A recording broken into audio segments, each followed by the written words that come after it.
Aaron Moore with Monster right there. It is 7:38 right now on this Friday, TGIF, Friday morning, November 1st, and 53 degrees outside. And as promised, got a special guest in the studio with me. Actually, A1C Peter Grenier from Ammo, also playing Ugly in Honk. That is correct. Now, I'm not calling you Ugly, of course, but your character name is Ugly. You are the Ugly Duckling, and Honk is pretty much the story of Ugly Duckling? Yes, it's just the story set to music. There's probably some new characters that the traditional story doesn't have, which really make it pretty outrageous. There's some crazy characters. Now, I've had, I had Battles come in. He's the cat. Then I had Major Hoyt. He was Drake, your father in the show. Yes. And then finally you. Mm-hmm. I see the Major around a lot, and it's hilarious because he was briefing our squadron just yesterday. Okay. And he's up there talking about PHA and other important medical stuff. I'm just turning around to my buddies like, that's my dad. I'm like, what are you talking about? Like, oh, in the musical, yeah. How did you find your way into the musical, into the community theater? Is this your first time on stage, or have you done this previously?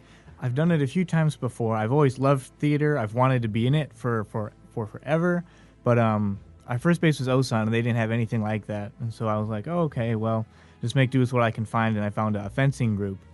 And they studied medieval Renaissance fencing, so they'd fight in costume with armor. I'm like, oh, this is pretty cool. This is the closest I can get. It's close enough. So I was doing that, and then our Facebook group got a message from Camp Humphreys Army Base just south of there, and they had a community theater, and they were putting on Robin Hood.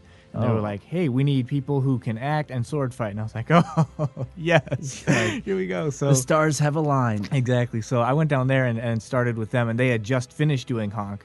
And I made best friends with one of the guys there, and he had just played Ugly. And I was like, okay, I've never heard of this play, but it sounds like fun. I wish I would have been in it, whatever.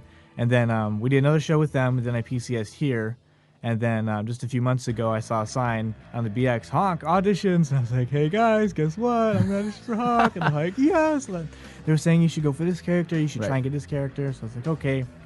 So I went in looking for one of the smaller parts, just like, okay, I know this character, so I'm going to try and go for him. And they said, oh, we've already cast him. I was like, oh, well, I guess I'll just not be in it, or I'll just do the lights. I'll do lights. Which there's nothing wrong with doing lights and stage crew. No, you were just wanted to be on stage, though. I would have preferred that, but I love the whole aspect of theater, so as long as I had a part in the process, I would have been happy. So I just went up there and did my best, and they said to prepare a minute of music, and I can sing. I've sung in choir and through school and such, but I've never ever considered myself a singer, a soloist to go out in on the stage and sing to people. So I just did my best. And I was like, okay, I know this song. I'll throw that together and then just kind of do this or whatever. And they're like, hey, you got the lead role. I'm like, whoa, yeah. What? I was literally pinching myself like, this is. I never thought that was a possibility. I think I did the same too. But the fact that there's many lead roles makes it fun too. Supporting roles and all that stuff too. But when someone just saying, I don't call myself a singer. I like to sing and I enjoy it, and I think that I'm pretty good. Not full of myself good, but like it's pretty good. But to have someone else tell you that, wow, you have a great voice, and then put you in a position like that, it's pretty awesome. Pretty awesome. Yeah, it's been the hardest part because I've never really wanted to sing. So they're like, okay, you're here, sing in front of all of us, And then everyone else who hadn't heard me yet was like, well, he got that part, so he obviously must be a fantastic singer. And I'm like, not really. So the hardest part was being loud. They're all like, okay, we want to hear you. We have to hear you. People are paying money to hear the people up there. And I'm like, Well, of course, singing isn't the only aspect of theater. It's the acting. It's the how you interact with other people, characters. And I know because I did the musical in the spring, it's a fun experience, especially because the Aviano Community Theater is like a family. Essentially, they're the group of people of all ages that come together and put these shows together and, do a great job of it at the same time. Absolutely. Frank, the director, had mentioned that once we won't have any fun with the show until we put down our books and start memorizing it. Yeah.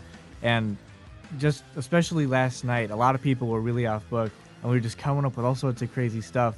And then we were able to appreciate each other's acting abilities. And so-and-so's doing this scene then more fantastic than we've ever seen her do it before, and so-and-so's doing this scene better than he did it before. And everyone was laughing, and then it was that feel, that family feel that you mentioned. And It's just like, wow, this is why I'm doing this. Like, this is a blast. Now let's kind of get into the nitty gritty real quick. Who is Ugly? What is his point in the story? In a kind of summarized version of everything.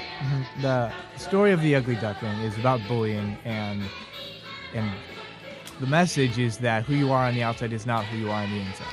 And so for me, he was a difficult character to try and play. I'm good at playing that character, but I don't like doing it because he's naive. He doesn't have any friends because everyone's like, oh, he's hideous, so we're not going to talk to him. We're not going to, they ostracize him.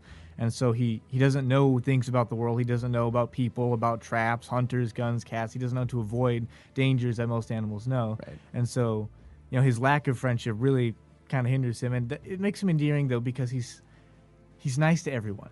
Because people have been mean to him his entire life, and he knows what it's like, so he tries to be nice to everybody else. So he's a really sweet character. And, one thing that the director said to try and connect with is think of all the times in middle school when you were picked on, when this happened, what happened. And he says audiences can really connect with that because they've all been there at one point. He meets a female swan, and he has no idea what to do with himself. He's just like falling head over heels for the swan, and he's just like, oh, what do I do? He's leaning against the lockers from afar, and he's like, what am I supposed to say? Exactly. So he's saying audiences are really going to connect with that, and I certainly do. And the joke is, it's like, oh, I don't have to act. I'm still there. Yeah. Well, I mean, and this show is actually coming up very soon. I'm sure you guys began, the auditions happened back in August. Is that correct? Or at least the rehearsals did? Yeah, I think late August, mid-August when they started. And so it's been going on for about a month or 2 or 3 months at this point. And the show is showing 2 weeks from today. The first showing is Friday, the 15th of this month, correct? Yes, sir. And then that's not the only time. You can see it the 15th, 16th, 17th, and then again the next weekend after that. Let's see, Friday and Saturday the times are at 7 o'clock at night. Yes. And then Sunday, because kids need to get back to school, they need to get their sleep. They can't be staying up late at 7 and everything. So 2 o'clock will be the Sunday times as well. Yes. So 2 weeks in a row, Friday, Saturday, Sunday. And then where is this going to be at again? It's going to be at Area 1 at the high school in the cafeteria / multi-purpose room. Multi-purpose room. The NPR. Yeah, that's the good name for it. The multi-purpose room. And if you want to see Honk, go ahead and hit that up. November 15th through the 17th, and then the 22nd through the 24th. I know you won't remember those dates, but we'll post them on our Facebook page. I know Aviano Community Theater has a Facebook page as well, so go ahead and find it, like it, see the updates. You can hear this interview again because we'll post it onto YouTube. And so shout out to Facebook, YouTube listeners. And do you have any shout-outs as well? Yes, I'd like to give a shout-out to the Camp Humphreys Community Theater. They're over in Korea, so I don't know if they'll ever hear this. I'll tell them about it. But thanks to Christy Mancha and Caleb Craig for getting me into the theater and for putting on Honk in the first place. Yeah, thank you. Well, thank you so much for coming in the studio today to talk about Honk. I will definitely be there to see it, to support, and have some laughs, I'm sure, along the way, because it is a comedy, right? Yes, it's a musical comedy. Okay, because I like serious plays, but I like musical comedies, way more. I don't know about you, where your priorities lie. I love a good laugh. Most people do. Yeah. Oh, that's good. Again, if you want to see these, 15th through the 17th of this month and the 22nd through the 24th, 7 o'clock on Fridays and Saturdays, and on the 2 Sunday dates, 2 o'clock is the time as well. A1C Grenier, thanks for coming in. I look forward to seeing you on the stage and having a good time as well. Thank you. And I'll send you out with some more Paramore because you've been talking. You saw a Paramore poster that I had in here. We played it already, but since you're a fan, I'll make sure to double up. This is a special request going out here. Old Paramore, that is, right? This is true. Have a good one. Thank you.